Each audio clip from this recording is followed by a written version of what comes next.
Salut YouTube, on se retrouve aujourd'hui pour une nouvelle vidéo qui va être le book haul du mois de juin. Encore une fois, pas mal d'achats à vous présenter, donc on est parti et on va commencer comme d'habitude par les titres graphiques. Est-ce que j'étais raisonnable sur les graphiques? Sur les graphiques, ouais, je pense que oui quand même.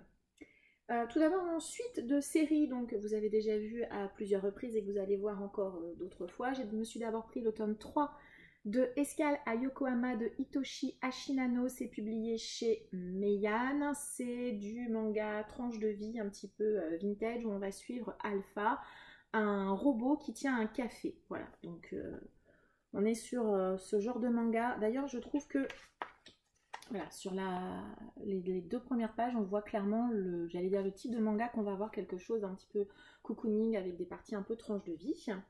Et puis une autre suite de séries que je poursuis, c'est donc Sailor Moon, le tome 4, l'Eternal Edition de Naoko Takeuchi. C'est publié chez Pika dans une très jolie réédition en hardback avec des pages couleurs que je trouve absolument magnifiques. Alors, il y en a une, voilà, celle-là, elle est juste magnifique, quoi. Voilà. Je suis pas forcément toujours très fan du style ce style de shoujo, en tout cas parce que là on est quand même sur du shoujo des années 80-90, donc assez hyper classique on va dire, hein. Mais je dois bien avouer que les pages couleurs sont absolument sublimes. Donc ça, ce sont les deux suites de séries de ce mois de juin. Ensuite, j'ai participé à une campagne Ulule il y a un bon moment, et donc j'ai reçu mes deux bandes dessinées. Donc j'avais participé pour ces deux tomes. Donc le tome 1 des Contes du Givre de Jocelyn Billard, c'est publié chez Comics Initiative, donc avec un dos toilé magnifique. Et le tome 2 qui s'appelle Les Contes du Givre Ode Materia. Ouais, c'est ça, Ode Materia. Donc les objets livres sont déjà absolument sublimes. Et puis à l'intérieur, on a, alors du coup j'ai échangé avec l'auteur sur Instagram, une variété d'illustrations qui est assez dingue. Et tout est de l'auteur. Voilà, vous savez que parfois, très souvent, on va dire presque à chaque fois, les auteurs ont toujours, voilà, on a aussi une version comme ça. Donc ce sont des contes qui à mon avis ont un lien commun. Donc voilà, toutes les illustrations à l'intérieur sont de lui. Alors sauf il m'avait dit pour le tome 2, je crois, où il y a un ou deux auteurs, notamment peut-être pour les couvertures. Voilà, donc on a une variété d'illustrations vraiment superbes. Et voilà, j'ai hâte de lire ça. Je les garderai peut-être pour cet hiver, Contes du Givre, tout ça. À mon avis, ça s'y prêtera probablement bien. Ensuite, il y a eu le retour des brocantes, voilà, et en brocante, j'ai trouvé cette petite duologie. Il s'agit de Daisy, lycéenne à Fukushima de Reiko Momochi, c'est publié chez Akata. Donc c'est une série complète en 2 tomes. Ici, on va y suivre tout simplement, alors on est à nouveau dans un shoujo. Shoujo ou seinen? Je sais pas, j'ai un doute, tiens. Bon, bref. En tout cas, ça va. La catégorisation n'a pas grande importance pour le coup, puisqu'ici on va y suivre des lycéennes, enfin une lycéenne et un petit groupe de lycéennes suite à l'accident de la centrale nucléaire de Fukushima. Donc je pense qu'on va aborder les problématiques de la population suite à cet accident nucléaire. Voilà. Une petite duologie que j'étais bien contente de trouver. Ensuite, je suis passée chez Easy Cash, dans mon Easy Cash, et j'ai trouvé 2 séries complètes. Je suis assez contente de les avoir trouvées. Donc j'ai d'abord trouvé les 4 tomes de cette série, Strange Fruit de Asada Atsushi et Ishikawa Tatsuru. C'est publié chez Doki Doki. Ça a l'air d'être entre le thriller et le survival game. Puisqu'on va y suivre on va être dans une ville qui s'appelle Jumanji, et on va y suivre un personnage qui s'appelle Tsubaki qui revient dans cette ville, elle y est partie depuis des années, pour y suivre ses études, et a priori on nous dit qu'il y a des secrets dans cette ville et que bien évidemment notre personnage principal va être mêlé aux histoires. Donc on a 4 tomes, somme toute alors il me semble qu'il va y avoir une opération promotionnelle autour de cette série. Dans pas longtemps, le tome 3 et le tome 4. Alors c'est étrange, c'est que je trouve que les couvertures font pas forcément très thriller. Donc je verrai bien la lecture. Et j'ai trouvé une autre série complète en 6 tomes. Alors là, on est plutôt dans du survival game, tout ce qu'il y a de plus classique. C'est la série Killer Instinct de Michio Yasu et Keito Hada. Ici, on va suivre 2 femmes, 4 hommes et une adolescente qui se réveillent dans une école en ruine, totalement abandonnée. Ils ont un compte à rebours qui tourne autour de 7 jours. Et on nous dit, est-ce qu'ils seront libérés au bout des 7 jours ou devra-t-il n'en rester qu'un? Voilà, donc je pense qu'on est dans du survival game classique, avec également peut-être des complots, ou enfin voilà, que sais-je. Le tome 2, le tome 3, hop, le tome 4, le tome 5 et le tome 6. Alors j'ai pris ces 2 séries, déjà parce qu'elles sont courtes, parce qu'elles étaient complètes, donc ça c'est très cool aussi. C'est du survival game ça, donc je pense que ça va se lire très très bien, et j'en avais quand même malgré tout entendu parler à un moment ou à un autre. En librairie, je me suis trouvé un Jiro Taniguchi qui a priori vient d'être réédité par Casterman dans cette édition spéciale à 10 €. Alors je ne sais pas de quand elle date ni si elle est encore accessible, je ne l'avais jamais vue. C'est donc Un ciel radieux. Honnêtement, je n'ai aucune idée de quoi ça parle. Puisque je l'ai pris clairement pour le nom de l'auteur, hein, Jiro Taniguchi. Je dois bien avouer que je ne suis pas hyper fan de la couve, hein. Là pour le coup je la trouve assez vilaine. On est dans un sens de lecture français, voilà, et puis voilà, on est sur du Taniguchi, tout ce qu'il y a de plus classique si vous avez déjà lu l'auteur. De ce que j'en déduis, enfin de ce que j'en déduis, non, de ce que j'en lis sur la 4e, on me dit qu'on va suivre un jeune homme qui, après un accident de la route, un homme se réveille dans le corps de sa victime. Encore une fois, je pense que Taniguchi va travailler sur la psyché humaine, à mon avis. Voilà. Mais voilà, moi j'étais très très contente de le trouver. Si jamais vous tombez dessus, je pense que c'est vraiment une bonne occasion de découvrir l'auteur, même si je ne connais pas ce texte, en tout cas je ne l'ai pas lu. Ensuite, je me suis pris du comics, après ce joli bug vocal que vous venez d'avoir. En effet, c'est Urban Comics, DC Comics ont relancé leur publication comme l'année dernière à 4,90 €. Cette année, on est majoritairement dans l'univers de Batman. J'ai pris 4 titres qui, si je ne me trompe pas, et de ce que j'en ai lu avant de me les procurer, sont des one-shots, ou en tout cas des titres que l'on peut lire indépendamment de toute continuité, sans être perturbé par ce qui peut se passer après, et sans être frustré si on n'a pas la totalité des histoires. Donc je me suis d'abord pris dans cette série Les Sirènes de Gotham. Alors on va s'épargner le nom de tous les auteurs parce qu'ils sont vraiment très très très très nombreux. Voilà, au niveau du style de dessin. Là, je vais mettre ça où? Panique, hein, on va mettre ça. Je me suis pris, alors ça j'étais vraiment très très contente qu'il l'ait mis dans cette offre, c'est Joker, Mauvaise Fréquentation. Donc ce titre était sorti à la base, donc ils l'ont renommé pour cette édition, mais c'est le titre qui est sorti il y a 1 an ou 2 ans, peut-être un peu plus d'ailleurs, le temps passe vite, sous l'intitulé Joker, juste Joker. Donc j'étais vraiment hyper contente de le trouver. On a vraiment un... Et on a aussi L'Homme qui rit, voilà, dans la 2e. Donc on a quand même 2 gros classiques, on va dire, du Joker. Je pense que ça vaut vraiment le coup. Et j'aime vraiment énormément le style de dessin qui me fait vraiment penser aux comics des années 50. Dans le genre un peu creepy, un peu creepshow justement. Regardez-moi cette page, je trouve ça vraiment magnifique. Celui-là, c'est vraiment... Si j'en avais dû en prendre qu'un, je pense que ça aurait été celui-ci, l'indispensable. Je me suis pris ensuite un autre titre qui est Batman versus le Pingouin. Alors celui-ci, je ne le connais pas du tout. On est sur un titre qui a l'air assez sombre, on a beaucoup de planches, on est dans la nuit, hein, clairement, on a beaucoup de planches dans ce style-là, vous voyez, très sombre, très noir. Voilà. Et le dernier titre que je me suis pris, avec un titre que je trouve un petit peu trompeur, c'est Batman, l'asile d'Arkham, qui est assez court. Au début, quand j'avais vu les annonces, j'ai pensé que c'était le fameux Arkham Asylum, mais en fait, pas du tout. Pas du tout ça. C'est un titre qui a d'abord été publié sous l'intitulé Les Patients d'Arkham. Voilà, donc j'espère qu'il n'y aura pas trop de, entre guillemets, de déception sur les gens s'ils pensent lire Arkham Asylum. Non, pas du tout. C'est un autre titre, mais c'est pas grave, il est tout à fait lisible également de manière indépendante. Au niveau du style du dessin, on est sur ce genre de choses. Voilà. Donc ce sont les 4 titres que je me suis procurés. Voilà, si jamais ça vous intéresse, sachez qu'il y a tout cela. Mais moi, clairement, j'ai trouvé les 4 que je voulais, donc pas l'intention d'en prendre d'autres. Et dernier titre, à nouveau une réception Ulule. J'ai reçu et je m'étais procuré déjà, je pense qu'il y a une bonne année, je dirais, un titre qui s'intitule Dyslexique de Christopher Boyd. On est sur de l'auto-édition. Alors, vous n'êtes pas sans savoir, je pense que je l'ai déjà évoqué à plusieurs reprises sur la chaîne, la dyslexie est un sujet qui me touche particulièrement puisque mes 2 enfants sont dyslexiques et dysorthographiques avec notamment pour mon fils des troubles de la concentration associés. Bref. Et du coup, forcément, dès que je vois dyslexie quelque part, ça m'intéresse fortement. Ici, Christopher Boyd va raconter son parcours personnel de dyslexique. Voilà, on a à l'intérieur. On avait également reçu, je crois, des marque-pages, d'autres choses. Et j'avoue que ce qui m'avait vraiment fait craquer, même si déjà de base le sujet m'intéressait beaucoup, c'est son style de dessin, que je trouve vraiment très doux.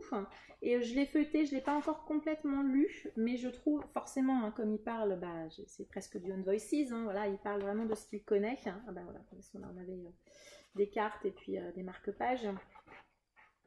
Voilà ce qui se passe dans la tête d'un dyslexique de manière très récurrente. Voilà, je ne doute pas un seul instant que ça va être très réaliste et très juste. Et puis à la fin également, ce qui m'a beaucoup plu, on a un petit dossier, voilà, les dossiers des troubles 10. A priori, il a coécrit avec Madame Frédérique Escudier. Et là, voilà, pour chaque page, il explique et il aborde les différents troubles 10.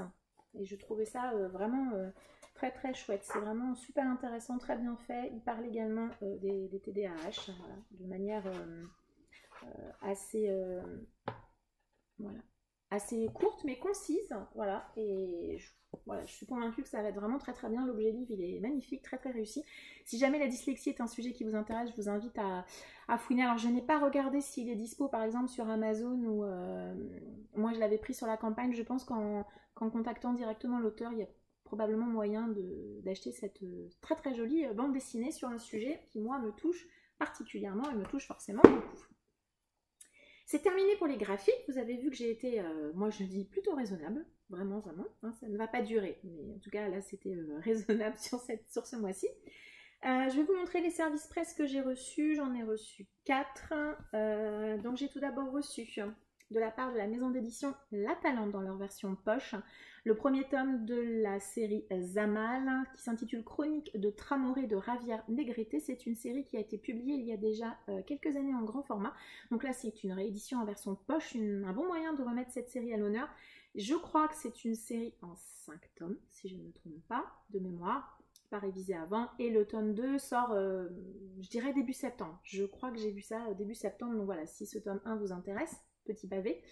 J'ai entendu plutôt des titres, des avis positifs de ce que j'avais vu de cette série. J'aime bien la maison d'édition La Talente, donc voilà, je leur ai demandé ce titre qui me tentait bien. Voilà, on a l'air d'être dessus de la fantaisie, voilà, tout simplement.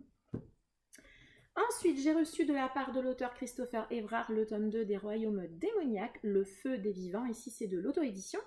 Vous avez vu le tome 1 il y a très peu de temps sur ma chaîne, tome 1 qui avait été une bonne lecture, bien que je l'ai trouvé, alors c'est pas forcément un reproche, pour moi c'était très introductif, donc j'ai bien envie de voir avec ce tome 2 si l'auteur va réussir à continuer de déployer son univers, et puis voilà les enjeux qu'on a eu à la fin du tome 1 qui avaient l'air assez énormes. Voilà, je le lirai cet été. Comme le tome 1, il y a quelques illustrations. Forcément, voilà, j'allais dire forcément, j'en trouve pas, mais ça c'est normal. Voilà. Et puis l'objet livre est toujours très joli avec, voilà, avec ses hauts de page décorés. Voilà, il est également plus gros que le tome 1, donc j'ai hâte de le lire. J'ai également reçu un tome 2 de la part d'Albin Michel Imaginaire, la 3e griffe de Dieu de Adam Troy Castro. Ici on est dans de la science-fiction d'aventure thriller, si j'ai bien suivi. Alors, je ne vais pas lire le dos de la 4e de ce titre, puisque c'est un tome 2 que je n'ai pas encore lu le tome 1. Vous avez vu ces 2 titres dans ma pile à lire de l'été, donc voilà, je pense qu'il va y passer cet été. J'ai entendu énormément d'avis positifs de cette série, donc je compte sur elle, Et un dernier titre que j'ai reçu, c'est donc Les Gardiens du dessin de Florestan de Mort aux éditions critiques. Ici, c'est de la science-fiction, space opéra. Enfin, de ce que j'en ai vu derrière, on a l'air également d'être un peu dans du complot politique. C'est également une belle briquette. Alors ça fait partie des titres que je dois lire, en tout cas que je m'impose moi de lire cet été. J'avais beaucoup aimé le dernier titre qu'il m'avait envoyé qui était La Dernière Arche de Romain Benassaya. J'espère que celui-ci me plaira autant. Je trouve leur livre vraiment très très très agréable. Vous ne l'avez pas vu dans ma pile à lire de l'été puisque je pensais naïvement que j'aurais le temps de le lire avant la fin du mois. Non, je pense que finalement ça va être un peu short pour le lire avant la fin du mois, mais en tout cas il sera lu cet été bien évidemment. C'est tout pour les services presse. On va passer au titre grand format, voilà que je me suis procuré ce mois-ci. Alors avec deux titres que vous avez vus dans ma pile à lire de l'été, puisqu'il s'agit des deux tomes de la série Accords corrompus, le tome 3 et le tome 4. Donc on a Rêve de feu de Kelly Sinclair et le tome 4 Rêve de liberté. Vous les avez vus, les tomes 1 et 2 également en point lecture sur ma chaîne il y a peu. J'ai lu ces deux titres avec les deux premiers tomes de cette série avec Laetitia du conte Galae. Donc Laetitia, si jamais t'es ok pour qu'on se fasse ces deux tomes cet été, n'hésite pas. En tout cas moi je suis partante. Comme je disais tout à l'heure, les brocantes ont repris et donc en brocante, je me suis trouvé deux grands formats de Stephen King dans des éditions assez anciennes mais vraiment en très très bon état. Je me suis tout d'abord trouvé le Insomnie donc de Stephen King, c'est les anciennes éditions de chez France Loisirs en hardback. Alors elles sont assez connues puisque voilà c'est ces fameuses éditions rouges avec la main. Franchement ils sont vraiment en très très bon état et puis la dame me les a vraiment fait à un prix défiant toute concurrence on va dire. Elle en avait d'autres mais je n'ai pris que celui-ci, celui que vous allez voir juste après.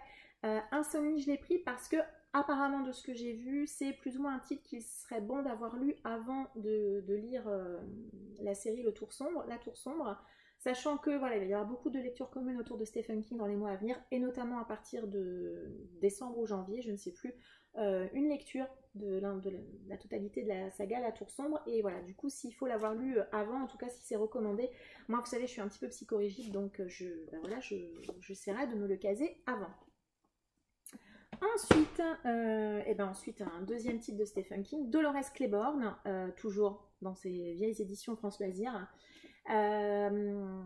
Celui-là, je n'ai jamais lu. Je crois qu'il fait partie de sa fameuse trilogie féministe. Si jamais Eva passe par là, n'hésite pas à me corriger si jamais j'ai dit une bêtise. En tout cas, moi, c'est un titre que j'ai vraiment envie de lire. Je sais qu'il fait partie des titres préférés de beaucoup de personnes. Donc, voilà, j'ai très hâte, même si je crains d'être fortement bouleversée par cette lecture. Oui, vous allez voir pas mal de petites maisons d'édition aujourd'hui, je me rends compte là en regardant dans mes grands formats, mais c'est une très bonne chose. Je me suis pris également directement acheté auprès de l'auteur, oui, via son site internet, Conte de zombies de Anthony Lamacchia, c'est illustré par Andrea Carlo. On est ici sur de l'auto-édition, on est sur un très très joli livre en hardback avec un signet. On a également, alors l'auteur nous a envoyé un marque-page, le titre est dédicacé, et puis on a, donc voilà, comme son nom l'indique, ce sont des contes, voilà, qui vont parler de zombies. Pour chaque nouvelle, on a une illustration centrale, et puis en fait, à l'intérieur de chaque nouvelle, on a des petites illustrations comme ça, qui à mon avis séparent des parties. Alors je ne vais pas vous les montrer plus que ça parce que voilà, on a une petite illustration à chaque fois en fin de chapitre, enfin en fin d'histoire. Je ne vais pas vous les montrer parce que si jamais voilà, vous avez envie de vous procurer ce titre, on a également une citation avant chacune des histoires, une citation ou alors un morceau de musique. Voilà, donc je n'en sais pas beaucoup plus. J'avoue que c'est Lado Vintage qui avait parlé de ce titre et ça m'avait tout de suite beaucoup branché. Déjà auto-édition. Voilà, vous savez que je m'intéresse de plus en plus à l'auto-édition et puis aux plus petites maisons d'édition qu'aux titres qu'on peut voir un petit peu partout. On parle de zombies, moi c'est vrai que j'aime beaucoup la littérature horrifique, même si vous en avez vu peu sur ma chaîne, il n'empêche que ça reste un de mes amours de jeunesse, d'adolescence, et puis voilà, l'objet livre est très très réussi, donc voilà, je suis ravie de m'être commandé ce titre. Je crois qu'il en reste sur le site de l'auteur. Un autre titre en hardback que je me suis pris, là on est sur Les Chroniques de Sainte-Madeleine de Florence Di Orlac, c'est publié chez Noir d'Absinthe, non, n'importe quoi, Octokill, je dis n'importe quoi. Alors celui-ci je l'ai pris, alors on est également, là je l'ai pris parce qu'on me parle d'asile. Alors vous n'êtes pas sans savoir que j'aime beaucoup les huis clos, le côté asile, maison hantée, etc. m'a beaucoup intriguée. Et donc bah voilà, j'ai craqué, je ne vous cache pas aussi que l'objet livre a un petit peu joué. Voilà, j'espère que ça me plaira. Je n'en sais pas beaucoup plus en fait sur ce titre, mais voilà, le côté asile, moi clairement, a suffi eh bien, à m'inciter à l'achat. En plus, voilà, vous voyez, je cherche quand même aussi des titres un petit peu différents, en achat neuf en tout cas. Un titre que vous avez vu malgré tout passer, je pense pas mal, c'est Notre-Dame des Loups de Adrien Thomas, c'est publié chez Nemos. Alors ce titre était sorti déjà précédemment, il était dans ma wishlist depuis très longtemps, je n'étais jamais tombée dessus en librairie et j'ai vu cette très très jolie réédition de chez Nemos, donc déjà elle m'a beaucoup plu, je suis tombée dessus en librairie, donc il était évident que je ne pouvais pas partir sans. On est, si j'ai bien compris, dans quelque chose qui s'apparente un petit peu à du western associé avec des loups-garous. Voilà, ça a l'air plutôt cool. J'ai entendu beaucoup d'avis positifs sur ce titre. J'ai lu déjà Adrien Thomas en jeunesse avec Engrenage et Sortilège que j'avais bien aimé. Mais c'est vrai que j'ai bien envie de voir ce que sa plume peut donner pour adultes, entre guillemets. Et dernier titre que je me suis pris en grand format, c'est également une trilogie que je me suis achetée via une campagne Ulule. J'ai donc reçu la trilogie de Aidan Fox, Les Murmures du Char. Donc c'est une série qui existait déjà précédemment mais qu'il a réédité, on va dire. Donc je me suis pris le tome 1 avec de sublimes couvertures, le tome 2 et donc le tome 3. Voilà, j'espère pouvoir lire le tome 1 très prochainement. Voilà. Les livres sont voilà, illustrés en en-tête de chapitre. L'objet livre est très agréable à manipuler. Pour cette campagne, on a également reçu des marque-pages, des illustrations, enfin voilà, plein de goodies vraiment très très sympas. Et associé à ça, on a également reçu cette petite nouvelle, L'Oppresseur. Alors je ne sais pas si ça se déroule dans le même univers ou je sais pas trop, je demanderai peut-être directement à l'auteur, pourquoi pas. Ou si elle est complètement indépendante et si on peut la lire eh bien, sans être associée à aucun titre. Mais voilà, je suis du coup très très contente de ma réception de campagne Ulule. Les livres sont absolument superbes. Voilà, je ne saurais trop vous conseiller d'aller fouiner comme ça sur Ulule pour découvrir plein d'autres titres. C'est terminé également pour les grands formats. Vous voyez, j'ai été sage, vraiment. On va passer au roman au format poche. Il y a quelques titres neufs, mais majoritairement de l'occasion, comme d'habitude chez moi. Donc, les 4 titres neufs que je me suis procuré ce mois-ci, je me suis d'abord pris une fin de saga. Donc, c'est Blood and Tempest, l'Empire des Ténèbres, le tome 3 de John Scovron. Je ne lirai pas la 4e puisque c'est un tome 3 et que je n'ai pas lu les 2 premiers. C'est une série qui a priori parle d'assassins et je sais que Perfect Flow aime beaucoup cette série, donc moi ça m'a suffi. Je me suis également pris un Hugo Thriller, donc Passa Cucco de Roy Braverman chez Hugo Poche. Alors là, ce qui m'a branché, clairement, c'est qu'on me dit qu'on va un corps va être repêché dans un lac, voilà, et ce lac se situe à égale distance de résidence de 2 auteurs à succès qui se détestent vraiment très très fort et qui sont de meilleurs ennemis. Je sais pas pourquoi j'ai eu ce côté un petit peu caustique et ça m'a tout de suite branché. Je pense que c'est Séverine d'Il est bien ce livre qui en avait parlé, je sais pas si elle l'a lu, mais moi en tout cas le pitch m'avait un peu fait rire, on va dire. Oula, c'est écrit assez gros, je pense que ça peut se lire assez vite. Je me suis également pris, je l'avais repéré en grand format mais j'ai attendu tranquillement la version poche Cadavrexki de Augustina Basterica, c'est publié chez J'ai lu. On est dans un univers un petit peu dystopique ou en tout cas dans un univers de science-fiction dans lequel les animaux ont disparu et du coup pour continuer à se nourrir, eh bien, les êtres humains décident de développer une espèce humaine que l'on va pouvoir manger. Voilà. J'ai entendu de tout, beaucoup d'avis très très différents sur ce titre. Moi j'ai envie de le découvrir. Moi j'aime beaucoup la couverture. Je la trouve vraiment très déstabilisante et je pense que c'était voulu. Hein, donc voilà. Est-ce qu'il y a le nom de la personne qui a fait la couverture? Non. Non, c'est bien dommage parce que moi cette couve m'a beaucoup plu. Alors je comprends qu'il y ait des gens que ça ait complètement écœuré, mais moi en tout cas elle m'a beaucoup fait rire. Et puis ce mois-ci, c'est encore le cas je crois pendant tout le mois de juillet, vous savez il y a les fameuses offres de titres poche achetés, un titre offert. Et donc du coup comme j'avais acheté 2 poches neuves, je me suis pris un roman asiatique qui était dans le bac, tant mieux pour moi. Donc c'est les 100 vues du mont Fuji de Osamu Dazai, publié chez Piquier Poche. Je l'ai pris parce qu'il me semble que c'est un grand classique de la littérature asiatique que je n'ai pas lu. Après, en dehors de ça, je n'en sais pas beaucoup plus. Mais il y a des photos à l'intérieur. Voilà. Mais moi, je savais que je suis toujours ravie de rajouter des titres asiatiques à ma pile à lire. C'est fini pour les achats poche neufs. On va maintenant passer à tous mes achats poche Emmaüs, recyclerie. Il y a un peu de brocante également. Il y a peut-être du Easy Cash, du Cash Converters, bref, tout ce qui est seconde main. Et c'est parti, on démarre tout de suite. Je me suis trouvé Un chant de Noël de Charles Dickens chez Folio Junior. J'ai déjà lu cette histoire il y a très très longtemps. Mais je me dis que ça serait sympa de la relire. Voilà, je suis pas sûre. Je garde encore un souvenir quand même de cette histoire qui est très très très connue et qui a été adaptée à de nombreuses reprises dans plein de versions différentes, dans des dessins animés, dans des films, dans des téléfilms. Voilà, il y a des illustrations. Voilà, j'ai surtout vérifié quand je l'ai pris que c'était bien le texte original, que c'était pas un texte retravaillé pour la jeunesse. Non, on est bien sur le texte original, donc je suis ravie de me l'être procuré.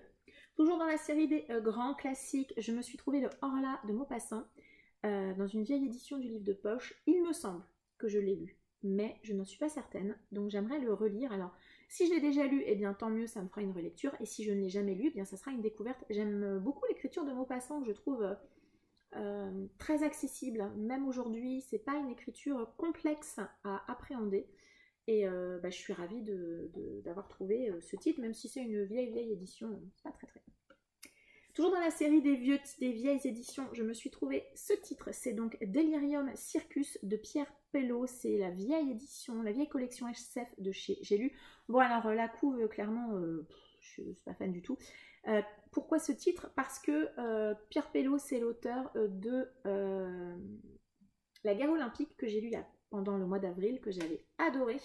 Donc c'est évident que maintenant j'ai envie de lire d'autres titres de Pierre Pelot, donc je suis tombée sur ce titre et je l'ai pris. Voilà, après honnêtement de quoi ça parle, je ne sais pas trop, on verra plus tard. Un autre titre que j'étais ravie de trouver, c'est Prime Time de Jay Martel chez 10-18. Alors ici, si je me rappelle bien, on imagine que les terriens sont les stars d'une télé-réalité visionnée par des extraterrestres. Voilà. Le pitch me plaisait beaucoup. J'aime aussi beaucoup les éditions 10-18, donc il est reparti avec moi. Un ultra classique de la SF, Chronique martienne de Ray Bradbury. Alors pareil, il me semble que je les ai déjà lus il y a longtemps, soit je n'en ai aucun souvenir, au pire ça me fera une relecture, et ça sera toujours très très bien de redécouvrir ces différentes histoires. Il me semble que je l'ai déjà lu, mais c'est pas grave, je le relirai. Un Maxime Chatham, celui-là je l'ai trouvé en brocante, c'est Le Coma des Mortels édité chez Pocket. Il me semble que c'est loin d'être le préféré des lecteurs de Maxime Chatham. Je vais me faire mon propre avis en tout cas. Voilà, on verra bien. Moi j'aime bien Maxime Chatham, voilà. Je dis pas que c'est l'auteur du siècle, souvent je passe un bon moment. Voilà, après je crois que celui-ci quand même c'est pas... Voilà. Un autre titre et auteur qui porte à controverse, La disparition de Stéphanie Meyer de Joël Dicker, publié chez De Fallois dans leur collection Poche. Moi j'ai beaucoup aimé La vérité sur l'affaire Harry Kébert.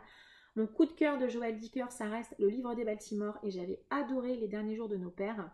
Je n'en ai pas lu depuis, je crois que celui-ci pareil n'a pas fait l'unanimité, mais c'est pas grave, j'ai quand même envie de le découvrir et puis voilà de me faire mon propre avis sur ce titre.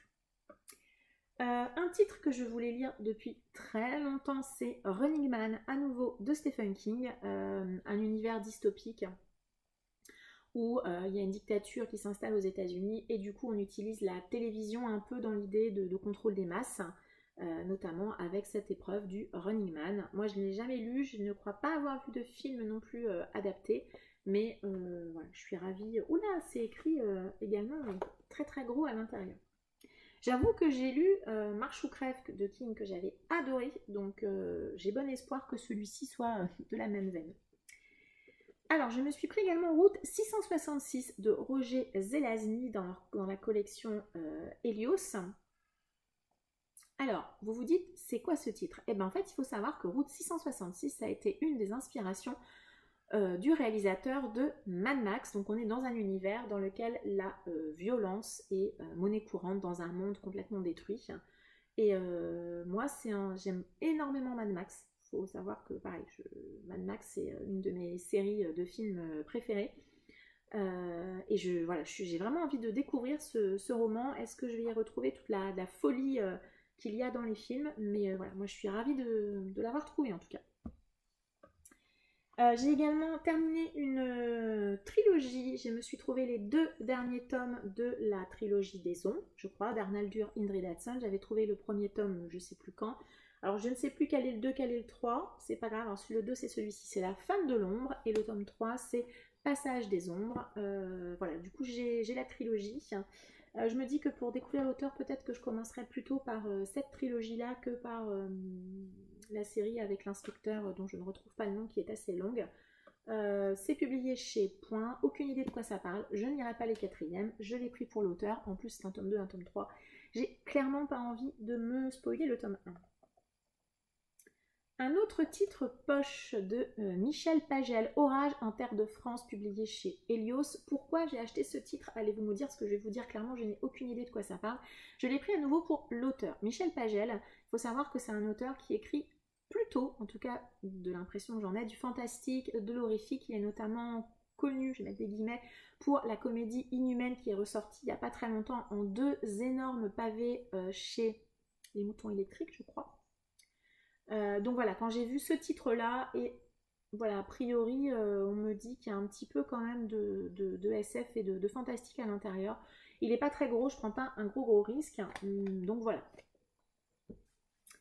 Un autre Maxime Chatham, trouvé également en brocante, c'est le 5e règne, publié chez Pocket. Honnêtement, je le lirai pas. Enfin, je le lirai pas. Je lirai pas la 4e. Je l'ai pris pour l'auteur, je l'avais pas. Voilà, comme je vous ai dit, Chatham, globalement...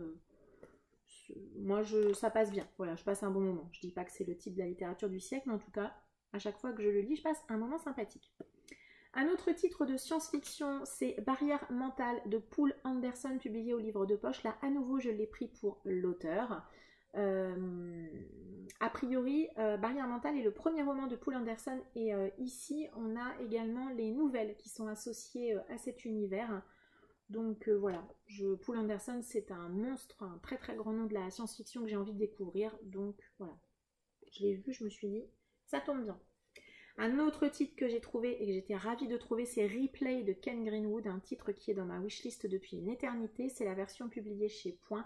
Alors il est un petit peu le dos cassé, mais c'est pas très grave, ça fait tellement longtemps que je voulais le trouver que je l'ai pris quand même. Je crois que c'est Séverine Tillet bien ce livre qui en parle en bien, et je n'ai entendu que des retours positifs de ce titre. Donc voilà, je ne lirai pas particulièrement la 4e. Je crois qu'il y a une histoire de retour dans le temps, voyage dans le temps, bref. J'en sais pas beaucoup plus, mais ça me suffit. Je fais confiance à tous les retours ultra positifs que j'ai lus. Là, il y a une série de 3 romans que je me suis pris. Alors, vous avez vu dans ma pile à lire de l'été, un de mes objectifs est quand même d'avancer, voire de terminer un certain nombre de sagas qui sont en cours. Dans les sagas, je comptabilise à titre personnel également les romans policiers thrillers avec des personnages récurrents. Et j'ai donc acheté 3 romans qui vont me permettre de clôturer, terminer des sagas. Vous les avez vus, je ne vais pas m'attarder dessus non plus. C'est donc La mort en tête de Sir Cédric, publié chez Pocket. C'est donc le personnage récurrent de Eva Svarta. J'ai lu le premier tome il y a un petit moment, j'avais beaucoup aimé en étant du policier avec une petite touche de fantastique.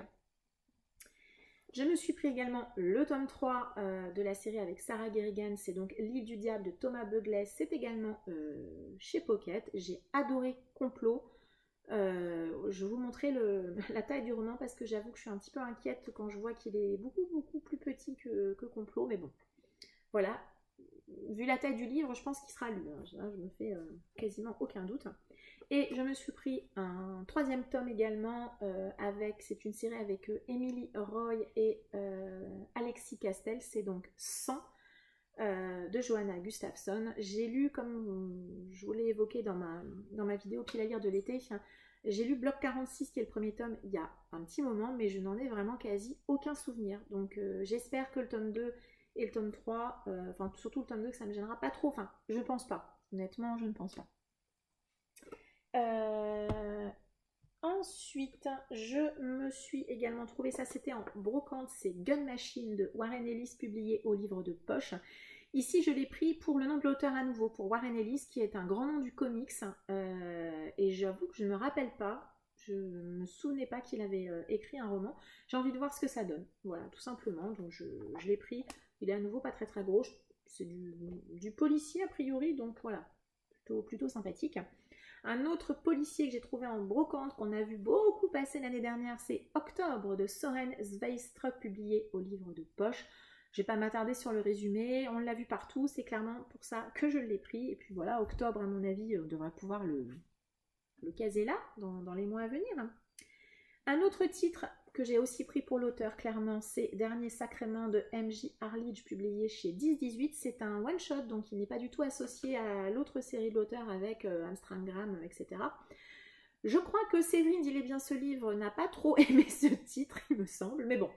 Voilà, j'ai pas toujours les mêmes goûts que Séverine, donc je me dis, pourquoi pas, peut-être qu'avec moi ça le fera. Alors là, pour le coup, voilà, si, voilà, hein, on est là, on est sur de la pavasse, mais bon, c'est vrai que le thriller, le pavasse en thriller plutôt me fait moins peur, parce que je trouve que ça se lit parfois plus facilement que la fantaisie en pavasse. Bref. Je me suis trouvée L'effet papillon de Jussi Adler-Olsen, publié au livre de poche.